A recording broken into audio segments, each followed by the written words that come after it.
आज की क्लास में हम कुछ थ्योरेटिकल कॉन्सेप्ट्स देखेंगे। तो कुछ टर्मिनोलॉजीज हैं वो हम अंडरस्टैंड कर लेते हैं।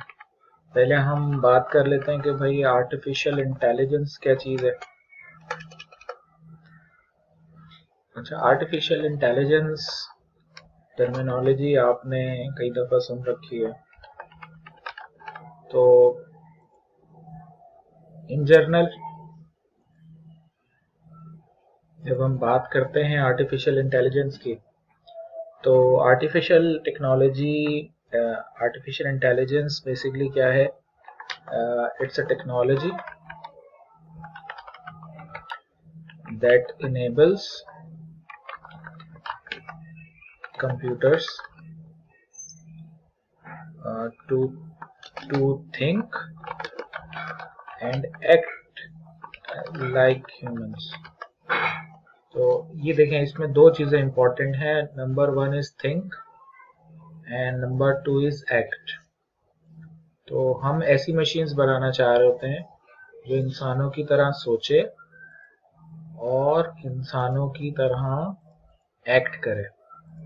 ठीक है, that is the goal of artificial intelligence. ठीक है, अब इस पॉइंट ऑफ व्यू से आप ये समझ लें कि होता क्या है इसमें इसमें हम कुछ ऐसे सिस्टम्स बनाते हैं जो उनके अंदर लर्निंग कैपेबिलिटी होती है। यानी ऐसे systems systems that can learn. Learning क्या चीज़ होती है? लर्निंग मीन्स के आप जो है वो एक ही काम जब बार बार करें तो अगली दफ़ा जब आप करें तो पहले से बेहतर करें।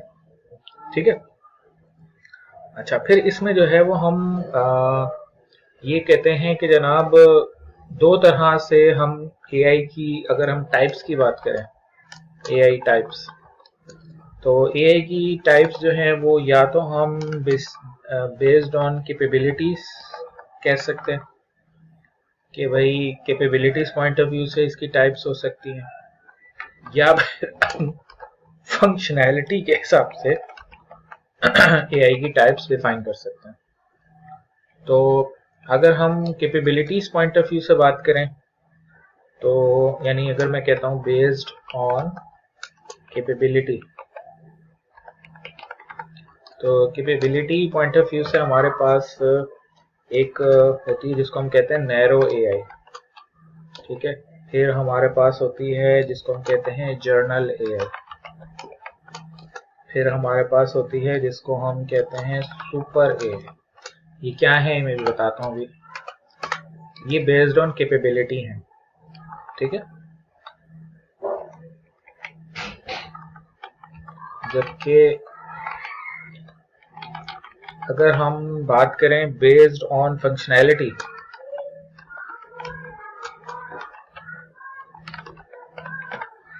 तो बेस्ड ऑन फंक्शनैलिटी हमारे पास जो है वो एआई की एक टाइप होती है जिसको हम कह सकते हैं रिएक्टिव मशीन्स। अच्छा, फिर हमारे पास एक एआई की टाइप है जिसको आप कहेंगे लिमिटेड मेमोरी।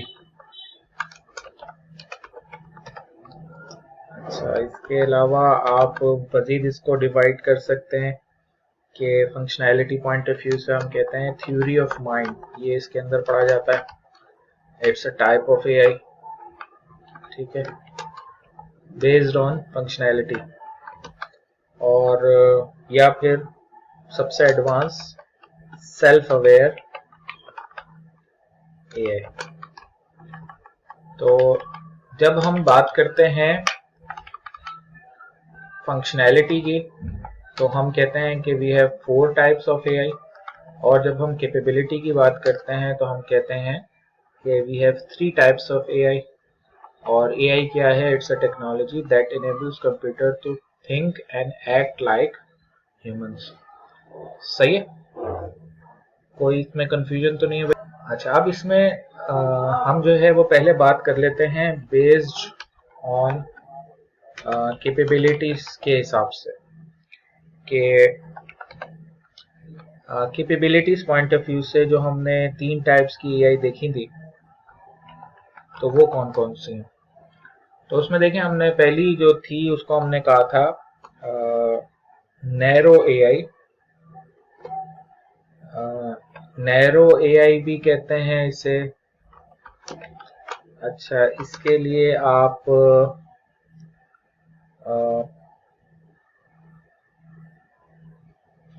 यानी हमने जो टर्म इस्तेमाल करी नैरो एआई, जनरल एआई और सुपर एआई ना, तो नैरो एआई भी कह सकते हैं आप इसे। इसको आप नॉर्मल एआई भी कह सकते हैं। अच्छा, इसके लिए आप वीक एआई का लफ्ज भी इस्तेमाल कर सकते हैं। ये सारी टर्मिनोलॉजीज जो हैं वो जिस टाइप के लिए इस्तेमाल होती है उसकी हम डिस्कशन कर रहे हैं। तो ये वाली जो एआई है जनाब, इसके पॉइंट ऑफ व्यू से ये समझें कि ये ये क्या करती है, it enables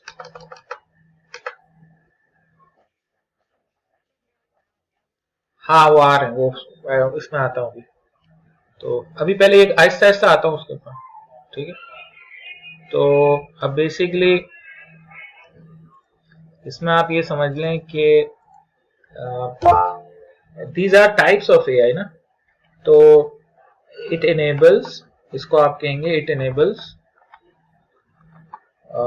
to perform a specific task. कोई स्पेसिफिक टास्क करने के लिए अगर आप कोई एआई बनाते हैं, इंटेलिजेंस बनाते हैं, ठीक है, it enables to perform a specific task with intelligence, तो ये नैरो एआई कहलाती है।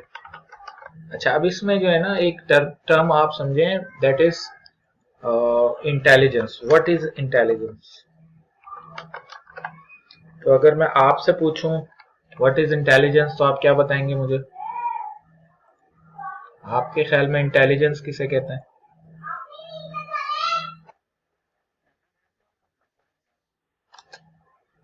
एबिलिटी टू परफॉर्म टास्क, ठीक है। और कोई डेफिनेशन किसी की?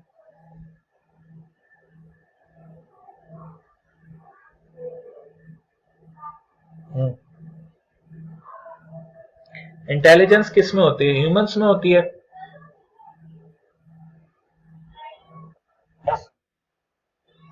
तो ह्यूमंस में और एनिमल्स में क्या फर्क होता है?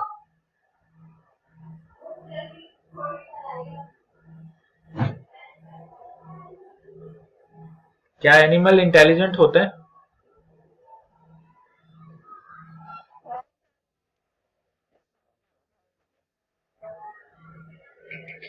हाँ, मतलब डिग्री उनकी डिफरेंट होती है। देखें, इंटेलिजेंस की डेफिनेशन क्या है।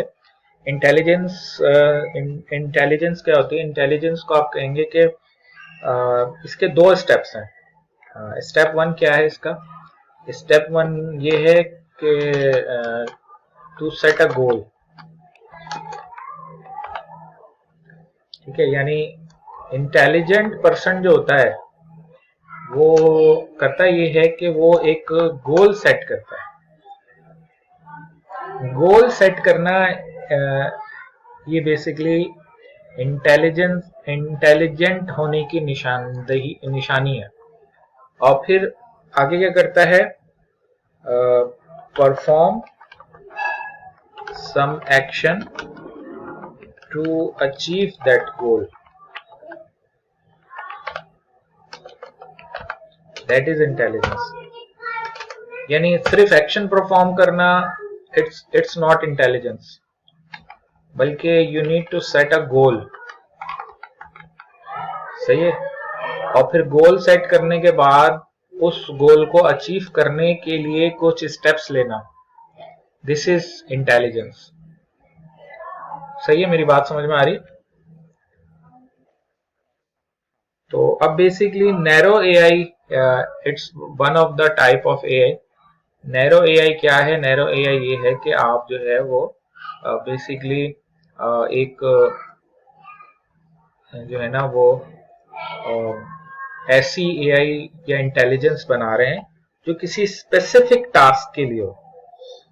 ठीक है, जैसे मिसाल के तौर पे, यानी इसकी जो लिमिटेशन है, इसके बाहर ये परफॉर्म नहीं कर सकती।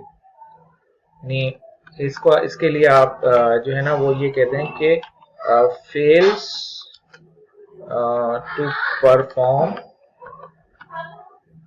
Beyond its limitations. सही है। अब जैसे मिसाल के तौर पे वॉइस असिस्टेंट्स जो होते हैं, जैसे सिरी है या एलेक्सा है, इसी तरीके से ये सारे जो हैं चेस गेम जिसके साथ आप खेलते हैं, चेस एजेंट, या रिकमेंडर्स जो हैं जितने भी, जैसे यूट्यूब पे आपको वीडियो रिकमेंड करता है कि आप ये वीडियो देख लें, या नेटफ्लिक्स पे करता है। दीज आर ऑल, चाहे वो यूट्यूब में हो, चाहे वो नेटफ्लिक्स पे हो, या किसी भी ऐप में हो जो आपको कुछ रिकमेंड कर रहे हैं, शॉपिंग के लिए रिकमेंड कर रहे हैं, these are all narrow AI या नॉर्मल एआई इसको हम कहते हैं। ठीक है। अच्छा, फिर दूसरी जो हमारे पास टाइप होती है, वो दूसरी जो टाइप हम यहाँ पे डिस्कस करने जा रहे हैं वो है जनाब स्ट्रॉन्ग एआई, या जिसको हम कहते हैं जर्नल एआई। जर्नल एआई, या इसको आप कहेंगे स्ट्रॉन्ग एआई, जो कि हमारी जो नैरो एआई है उससे थोड़ा सा एडवांस होता है। ठीक है, यानी इसको कहेंगे कि it enables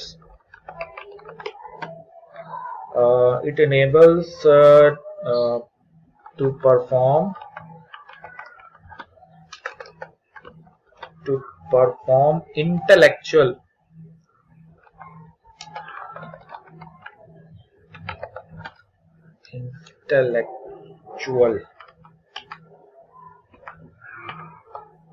intellectual task।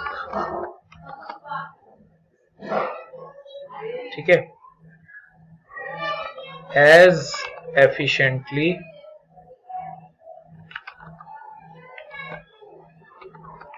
as humans।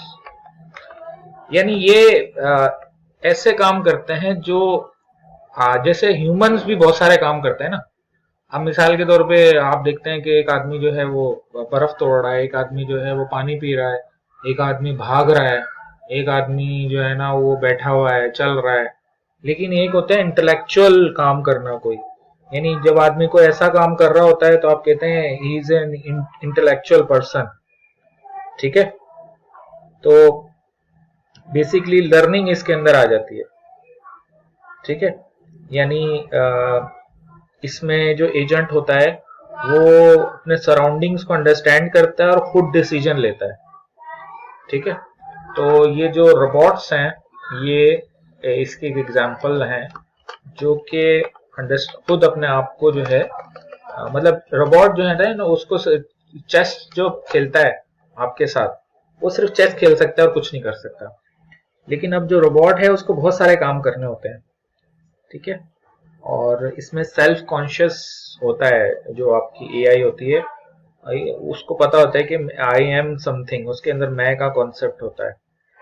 ठीक है, तो यानी इसको आप जर्नल एआई को कह दें कि यहाँ पे हम कोई ऐसी चीज बना रहे होते हैं जो इंसानों की तरह कुछ कर रही होती है। अच्छा, ह्यूमंस का मसला ये कि ह्यूमन कोई एक काम नहीं कर रहे होते, ह्यूमन बहुत सारे काम कर रहे होते हैं। ठीक है, आप खाते भी हैं, पीते भी हैं, सोते भी हैं, बैठते भी हैं, उठते भी हैं, बर्तन भी धोते हैं, कपड़े भी धोते हैं, ऑफिस में जाके काम भी करते हैं। ठीक है, बातचीत भी करते हैं, मजाक भी करते हैं, कॉमेडी भी करते हैं, सैड भी हो जाते हैं।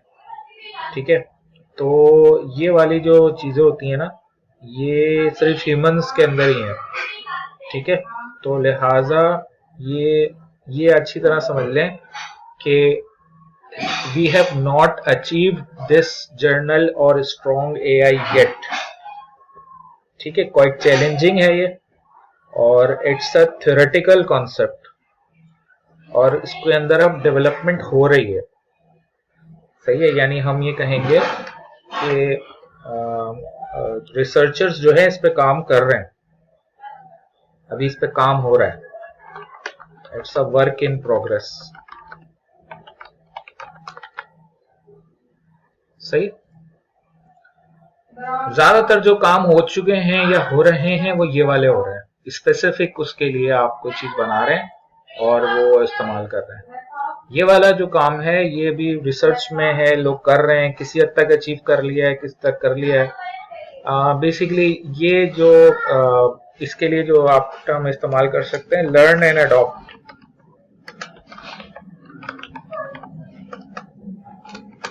यानी ये कि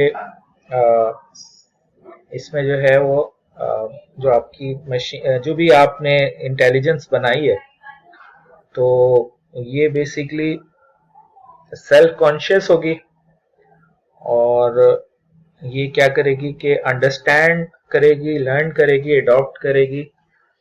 ये काम है इसका। यानी बेसिकली इसको आप ऐसे समझ लें कि लर्निंग के ना डिफरेंट लेवल होते हैं।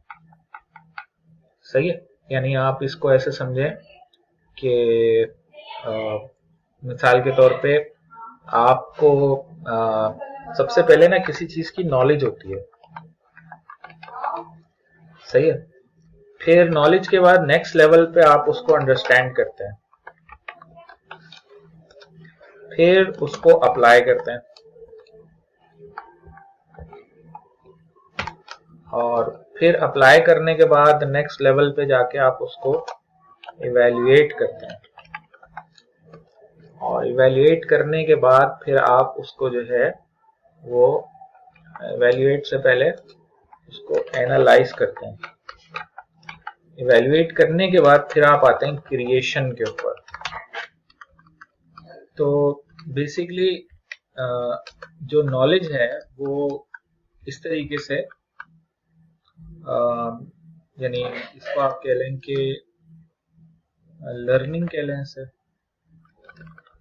Learning phases.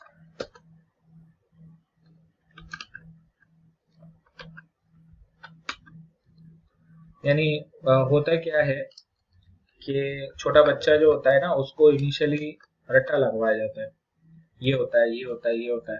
उसको ये नहीं पता होता है ऐसा क्यों होता है। तो ये अंडरस्टैंडिंग नेक्स्ट लेवल होता है। ठीक है, छोटा बच्चा सा होता है ना, उसको टू का टेबल याद कराते हैं कि टू का टेबल रट लो, तो ये टू टू टू जा फोर होता है।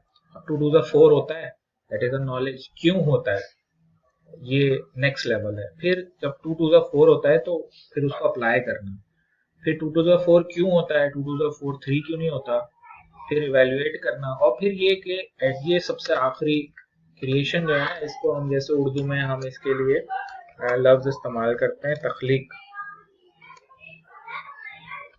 तख्लीकी काम करना है, यानी कि कोई नई, यानी आप इसको कह लें कि कोई नई चीज आपने बना ली। तो आप ये समझ लें कि ये जो क्रिएशन वाला काम होता है ये पीएचडी लेवल का काम है। जब आप पीएचडी कर रहे होते हैं ना, तो उस वक्त आप कोई नई चीज बना रहे होते हैं। सही है। और जब आप स्कूल स्टार्ट करते हैं, बच्चे प्ले ग्रुप में होते हैं, तो आप इस लेवल पर होते हैं। एक ह्यूमन की अगर हम बात करें तो, ठीक है। तख्लीक से मुराद वो वाली तख्लीक नहीं है दुनिया या इस तरह की कोई तख्लीक से मुराद to create a new thing which is not, which was not present in your field. तो क्रिएट से मुराद वो चीज है यहाँ पे। ठीक है, इसको क्रिएट ही कर दें, क्रिएशन हटा दें, क्रिएट या डिजाइन कह लें।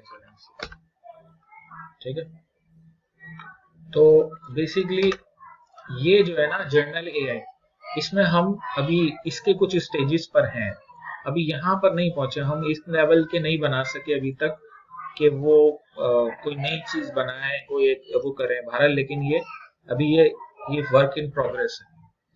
ठीक है, मेरी बात समझ में आ रही? हाँ भाई, सो गए हो क्या? अच्छा, फिर तीसरी टाइप की जो एआई है, based on capability, based on capability जो तीसरी टाइप की एआई है, उसको हम कहते हैं सुपर एआई। सुपर एआई, इसका भी कोई बहुत ही एडवांस एआई कह लें इसे। अच्छा, ये क्या है कि यानी super AI something is a type of AI that surpasses human intelligence,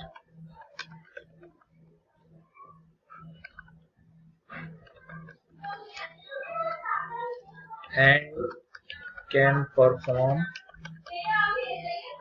any task better than humans। इस तरह की अगर कोई एआई है तो उसको हम कहेंगे super AI. Super AI basically advance version है जर्नल एआई का, जहाँ पे मशीन्स जो हैं वो खुद डिसीजंस लेती हैं और खुद प्रॉब्लम्स को सॉल्व करती हैं। अच्छा, यहाँ इसका जो है वो जिस तरह ह्यूमंस इमोशन डिटेक्ट करते हैं, हाइपोथेटिकल होते हैं और इंटरप्रेट करते हैं, रिस्पॉन्ड करते हैं, ये काम अभी ना थ्योरेटिकल है। ये इस तरह की कोई चीज अभी तक बनी नहीं। मेरी बात समझ में आ रही है? इसको आप कह लें कि इट्स फ्यूचर वर्क।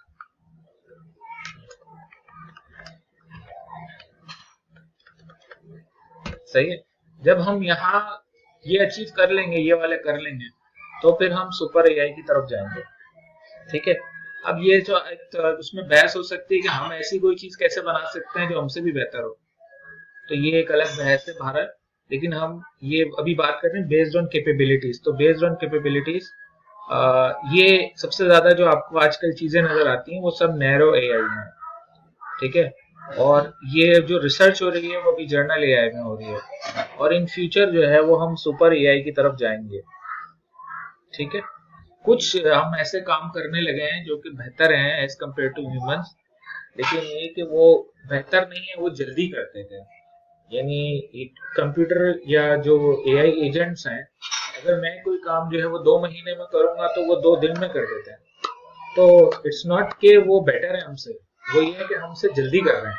यहाँ पे बात ये हो रही है कि हमसे बेहतर करें। ठीक है। तो इट विल टेक टाइम। सही। कोई सवाल तो नहीं है इसमें? अच्छा, फिर तीसरा, इसके अंदर फिर आगे हम देखते हैं कि बेस्ड ऑन फंक्शनैलिटी एआई की कौन कौन सी टाइप्स हैं। बेस्ड ऑन फंक्शनैलिटी, जैसे हमने कहा कि हमारे पास जो है वो रिएक्टिव मशीन है, लिमिटेड मेमोरी है, थ्योरी ऑफ माइंड है और सेल्फ अवेयर है। अच्छा, ये मिक्स है, यानी ये चीज जो है वो आपको यहाँ भी नजर आएगी। ये डिवीजन है, कैटेगराइजेशन है बेस्ड ऑन फंक्शनैलिटी, और ये है based on capability. Based on functionality जो है वो हम कहते हैं रिएक्टिव मशीन। सबसे पहले हम बात करते हैं कि रिएक्टिव मशीन्स क्या चीज है। तो रिएक्टिव मशीन्स जो है वो basically basic type of AI है। सबसे basic type of AI, basic type of AI. ठीक है। और इनको जो डेटा प्रेजेंट किया जाता है बस उसी पे काम करते हैं। वर्क्स ऑन प्रेजेंटेड डेटा, यानी जो डेटा दिया जाएगा उसी के ऊपर, यानी रिएक्शन का रिएक्टिव होता है, जो उनसे कहा जाए वो कर लेते हैं। ठीक है। अच्छा, कोई चीज स्टोर बाकी लोगों के पास भी कट रही है, तुम्हारे पास ही कट रही है? बाकी लोगों को आ रही है बस।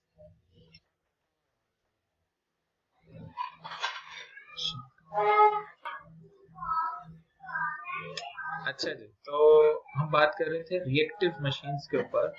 ये सबसे बेसिक टाइप ऑफ एआई है, यानी जो चीज इनसे कही जाएगी ना उसके ऊपर ये काम करेंगे, कोई चीज स्टोर नहीं करते। यानी नो स्टोरेज ऑफ डेटा। कोई ऐसा नहीं है कि प्रीवियसली किसी काम को जो किया तो उससे बेहतर करने की कोशिश कर रहे हैं। यानी जो इनपुट दिया जाएगा उस इनपुट की बेसिस पे ये कोई काम कर देंगे। जैसे इफ देन एल्स के चेक लगे हुए हैं, ये हो तो ये करना, ये हो तो ये करना, ये हो तो ये करना। ठीक है, इफ एल्स वाले इस तरह का जो काम है ये बेसिकली रिएक्टिव मशीन्स है। अच्छा, रिएक्टिव मशीन्स के बाद क्योंकि हम बात कर रहे हैं बेस्ड ऑन फंक्शनैलिटी, सही है, तो इसीलिए पहली टाइप हमने कही रिएक्टिव मशीन्स। अच्छा, फिर दूसरी टाइप जो है वो हमारे पास जो है वो हम उसको कहेंगे जनाब, हमने उसके लिए जो टर्म इस्तेमाल की थी वो थी लिमिटेड मेमोरी। ठीक है। अच्छा, रिएक्टिव मशीन्स की जो एग्जांपल्स हो सकती हैं वो जैसे एक चेस, आईबीएम ने चेस बनाया था, डीप ब्लू। ये पहला चेस एजेंट था जिसने वर्ल्ड चैंपियन को हराया था। ठीक है, उस वक्त वर्ल्ड चैंपियन था, बड़ा मशहूर ये वाकया है, गैरी कैस्परोव। ये रशियन वर्ल्ड चैंपियन था चेस का, तो इसको पहली दफा एक मशीन ने हराया था। तो ये अब लेकिन ये जो एजेंट है ना, ये रिएक्टिव मशीन है, ये सिर्फ चेस ही खेल सकती है। वहां पॉइंट ऑफ व्यू से हम इसको नैरो एआई कहेंगे। ठीक है, या गूगल के अंदर जो है वो जितने भी गेम्स वगैरह होते हैं ना, ये सारे इसी कैटेगरी में आते हैं, वो सारा इसमें आ जाएगा। ठीक है, जैसे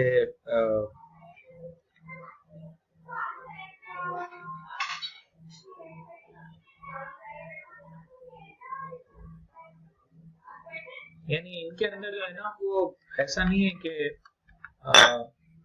आप ये आपके बारे में नहीं जानते। जब आप इनके साथ खेलेंगे ना तो ये जो आप जो मूव चलेंगे उसकी बेसिस पे ये अपना मूव चलेंगे। ठीक है, इनको नहीं पता आप कितने इंटेलिजेंट है, वो सिर्फ आपकी मूव देख रहे हैं और उसकी बेसिस पे अपनी मूव डिसाइड करेंगे। तो ये कहलाते हैं, ये रिएक्टिव मशीन है। अच्छा, रिएक्टिव मशीन्स के बाद जो दूसरी टाइप होती है हमारे पास उसको हम कहते हैं लिमिटेड मेमोरी।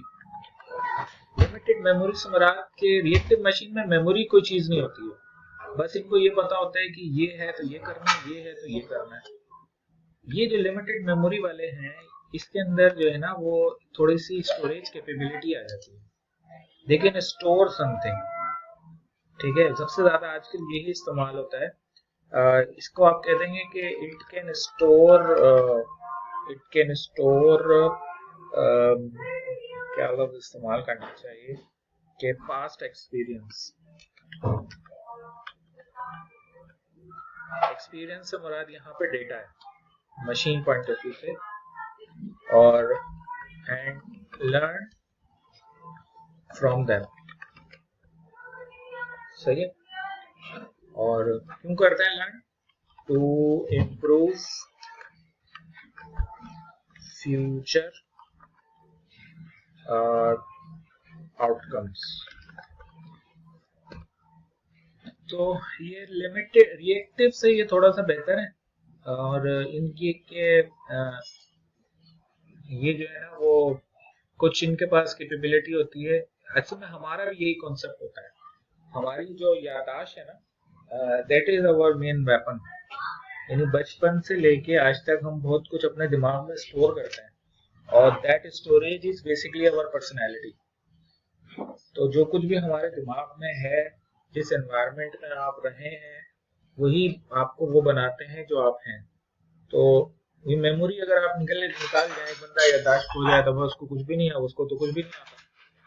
ठीक है, तो लिहाजा ये जो मेमोरी का कॉन्सेप्ट है बड़ा इम्पोर्टेंट है। जितने भी आजकल ये ऑटोनोमस सिस्टम है, रोबोटिक्स है, जितनी भी आपकी ये चैटबॉट्स हैं, ये सब इस कैटेगरी में आएंगे, यानी रोबोट्स हैं, रोबोट्स हैं या चैटबॉट्स हैं, ये सब इसी कैटेगरी में लिमिटेड मेमोरी के अंदर।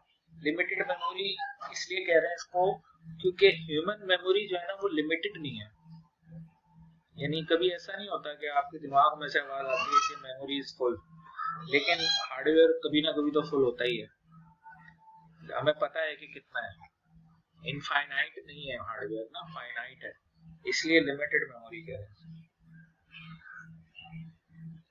आप जो यही है लिमिटेड मेमोरी, आजकल जो कुछ भी हो रहा है ये सब लिमिटेड मेमोरी। लिमिटेड मेमोरी इसलिए कह रहे हैं क्योंकि बेसिकली इनकी फाइनाइट तो है ना मेमोरी, इनफाइनाइट नहीं है। ह्यूमन माइंड जो है ना वो इनफाइनाइट है, आप अपने दिमाग में कितना स्टोर कर सकते हैं किसी को नहीं पता, कैपेबिलिटी क्या है दिमाग की हमें पता ही नहीं है, ठीक है। तो जैसे सेल्फ ड्राइविंग कार हो गई या चैटबॉट्स हैं, जो चैट जीपीटी है, ये सब जो है, ये रोबोटिक्स पे जो काम हो रहे हैं, तो ये सब जो है ना इसी कैटेगरी में आते हैं, ठीक है। सेल्फ ड्राइविंग कार भी इसकी एग्जांपल ले लें,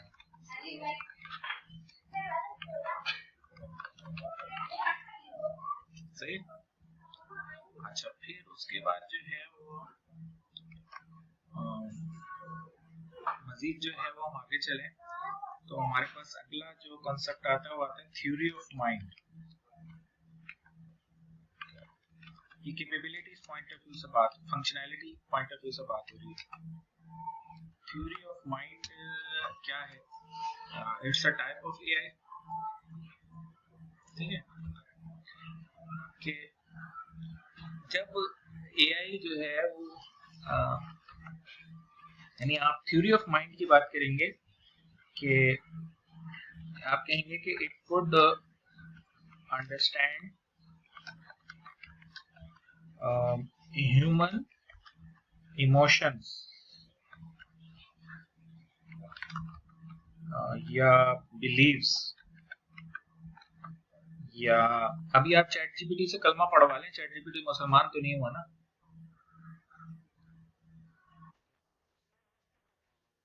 यार मैं क्या करूं भाई अब, तो हाँ मैं क्या कह रहा था कि इमोशंस, बिलीव्स, इंटेंशंस, जब एआई इन चीजों को अंडरस्टैंड करना शुरू कर दे, यानी फीलिंग सैड, कुछ अभी एआई जो हमारे पास है लिमिटेड मेमोरी वाली, ये इनको ये उदास नहीं हो सकते, खुश नहीं हो सकते, ठीक है। ये स्टिल इन डेवलपमेंट है ये वाली एआई, ठीक है। बेसिकली क्योंकि ये चीजें मेजरेबल भी नहीं है ना, तो इसमें जो भी आजकल आपका HCI में काम होता है ना, ह्यूमन कंप्यूटर इंटरेक्शंस में या ह्यूमन रोबोट इंटरेक्शंस में, उसमें इसमें थोड़ा सा काम करने की कोशिश की जाती है, अभी कर रहे हैं इसके अंदर, यानी ये इससे तो बहुत एडवांस है, क्योंकि ये जो चीज होती है ना, इमोशन, बिलीव्स एंड इंटेंशंस, इसके लिए बहुत ज्यादा मेमोरी चाहिए और बहुत ज्यादा प्रोसेसिंग चाहिए, ठीक है। ये मतलब ब्रेन का भी ये बहुत ज्यादा इम्पोर्टेंट और बिगर पार्ट होता है जो इंसान इस्तेमाल करता है इन सिनेरियोज में। तो ये जो है ना, ये काम करना बड़ा मुश्किल है और स्टिल हमें अभी तक ये क्लियर नहीं है कि ये होगा कैसे। SCI एक ब्रांच है एआई की, ह्यूमन कंप्यूटर इंटरेक्शन, उसमें तो भी ये देखा जाता है क्या है, लेकिन मैंने जस्ट फॉर एन एग्जांपल कहा है कि इन फ्यूचर शायद हमें ऐसे रोबोट्स नजर आए जो मतलब हमारा क्या होता है ह्यूमंस का कि हम किसी की शक्ल देखकर समझ जाते हैं कि उसका मूड क्या है, वो उदास है या खुश है, या जैसे मैं क्लास में जाता हूँ तो मैं 2-3 नजरें डाल के समझ जाता हूँ कि बच्चा कितना इंटेलिजेंट है या नहीं है। ये चीज है ना, वो किसी रोबोट के अंदर लेकर आना कि वो सिर्फ एक्सप्रेशन के थ्रू समझ जाए कि आगे क्या है, ठीक है। एक्सप्रेशन अभी तो क्या होता है कि हमारे पास डेटा होता है, डेटा से वो समझता है, जो भी अंडरस्टैंड करता है ना एआई, वो डेटा से अंडरस्टैंड कर रहा है, वो एक्सप्रेशन से अंडरस्टैंड नहीं कर रहा। ठीक है, तो वो चीज वो करेगा जब वो खुद फील करेगा इन चीजों को। फीलिंग जो है ना, ये अभी ये फीलिंग जब होगी रोबोट्स में, तो वो थ्योरी ऑफ माइंड पे लेवल पे आएंगे। सही है। अच्छा, फिर थ्योरी ऑफ माइंड से हम थोड़ा सा आगे निकलेंगे फंक्शनैलिटी पॉइंट ऑफ व्यू से, तो फिर आ जाएगा वही सबसे सुपर एआई वाला कॉन्सेप्ट, जिसको हम कहते हैं सेल्फ अवेयरनेस। सेल्फ अवेयरनेस यानी मैं, आई एम समथिंग, मैं कौन हूँ, कहाँ से आया हूँ, क्या करना चाहता हूँ। ठीक है, ये फीचर ऑफ एआई है, फीचर ऑफ एआई। ठीक है, यानी विद, इसको हम कहेंगे सेल्फ कॉन्शियस,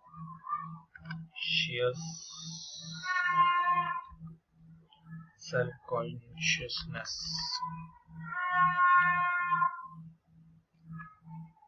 अच्छा, हम बता दें क्या स्पेलिंग है। चलिए, self consciousness and awareness like सही है, ये चीज सिर्फ इंसानों में है।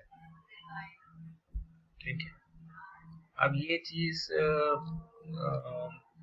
किस तरह होगी, कैसे होगी, कोई आइडिया नहीं है हमें। अभी तो हम इधर हैं, लिमिटेड मेमोरी पर हैं।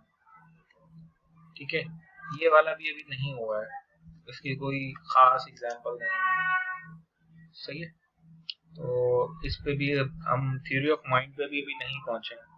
अभी हम जो है वो इस लेवल पर हैं फंक्शनैलिटी पॉइंट ऑफ व्यू से, और कैपेबिलिटी पॉइंट ऑफ व्यू से अभी हम यहाँ पर हैं।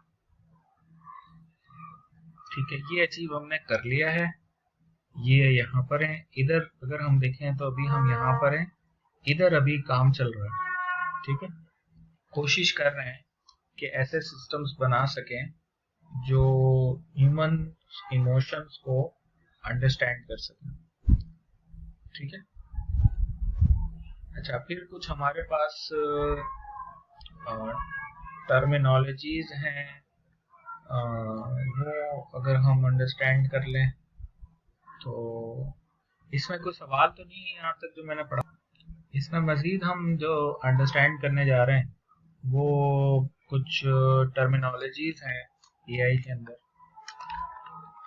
या कह रहे हैं ब्रांचेज हैं।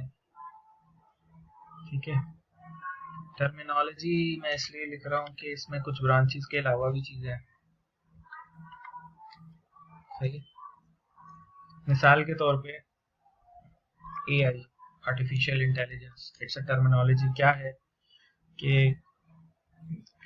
इसकी मदद से, एआई की मदद से, we are creating machines that thinks and act like humans.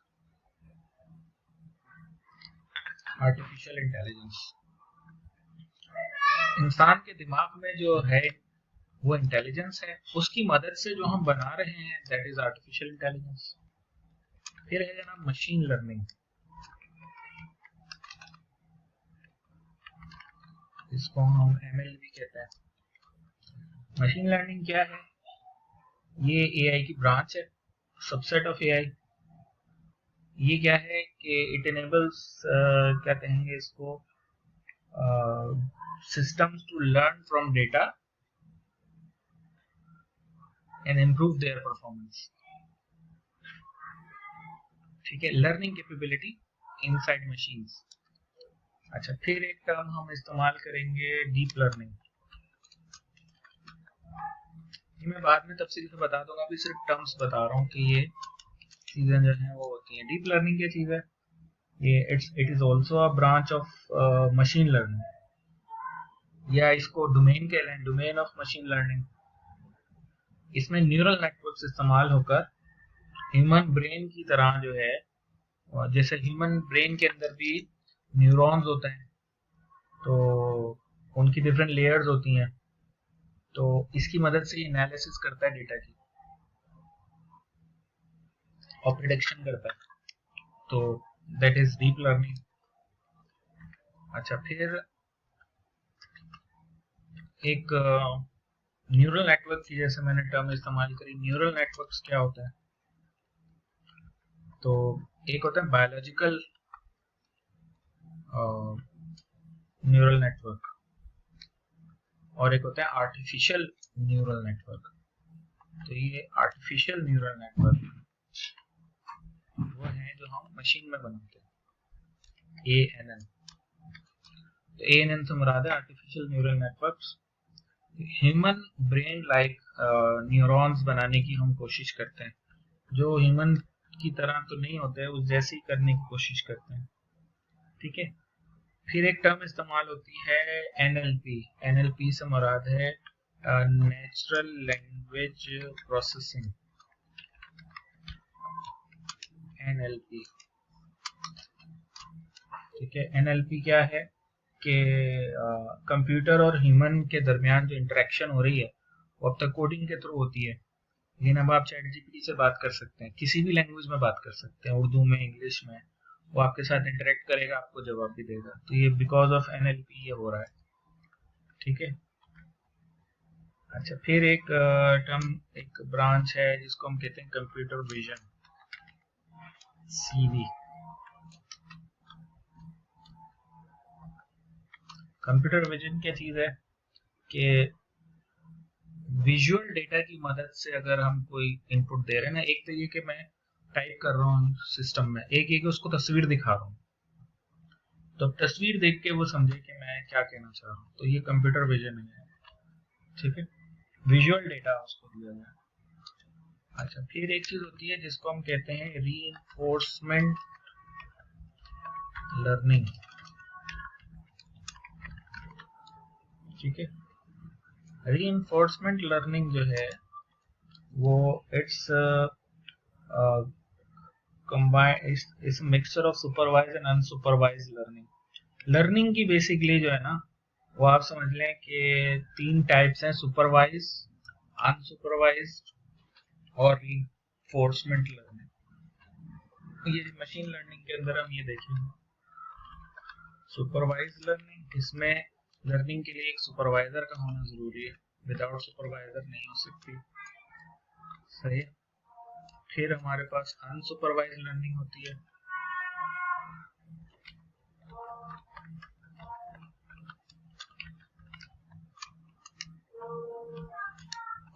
फिर हमारे पास रीइंफोर्समेंट लर्निंग होती है। रीइंफोर्समेंट के अंदर जो है वो हम बेसिकली इस तरह की लर्निंग, एक लर्निंग होती है कि आप कुछ सिखा रहे हैं किसी को ना, एक लर्निंग होती है जैसे वो सर्कस के अंदर लर्निंग करवाते हैं ना जानवरों की, कि जब वो उनको कोई ऑर्डर दिया जाता है तो वो अगर करते हैं तो उनको इनाम दिया जाता है, नहीं अगर वो काम करते तो उनको पनिशमेंट दी जाती है। और वो शेर या बिल्ली या डॉल्फिन करतब दिखा रही है, तो इस तरह की लर्निंग अगर की जाए तो वो रीइंफोर्समेंट लर्निंग होती है। ठीक है। समझ में आ रही है मेरी बात?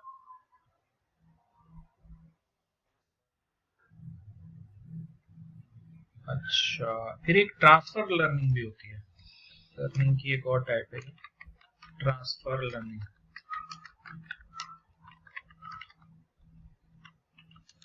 ट्रांसफर लर्निंग क्या चीज है कि आप किसी मॉडल को बनाएं किसी एक खास काम के लिए ना, ठीक है, वो फिर अपने आप को किसी दूसरे काम के लिए खुद तैयार करे, तो दैट इज ट्रांसफर लर्निंग। सही है। ये अब टर्मिनोलॉजी जो है ना वो बता रहा हूँ मैं, बाकी इनको बाद में वक्त मिलेगा तो देखेंगे। जनरेटिव एआई आपने टर्म सुनी होगी, जनरेटिव एआई या GAI टर्म इस्तेमाल होती है कि न्यू कंटेंट जनरेट करना, AI capable of generating new content, चाहे टेक्स्ट हो, इमेज हो, म्यूजिक हो, कोई पैटर्न हो, तो ये पुराने कंटेंट से न्यू कंटेंट जनरेट करना, दैट इज जनरेटिव एआई। ठीक है। समझ में आ रही मेरी बात? तो ये कुछ हमने टर्म्स यहाँ पे इस्तेमाल करी हैं, और भी बहुत सारी चीज़ें हैं, तो वो आहिस्ता आहिस्ता हम जो है वो इसके अंदर मज़ीद एक्सप्लोर करते चले जाएंगे और अंडरस्टैंड करेंगे होपफुली।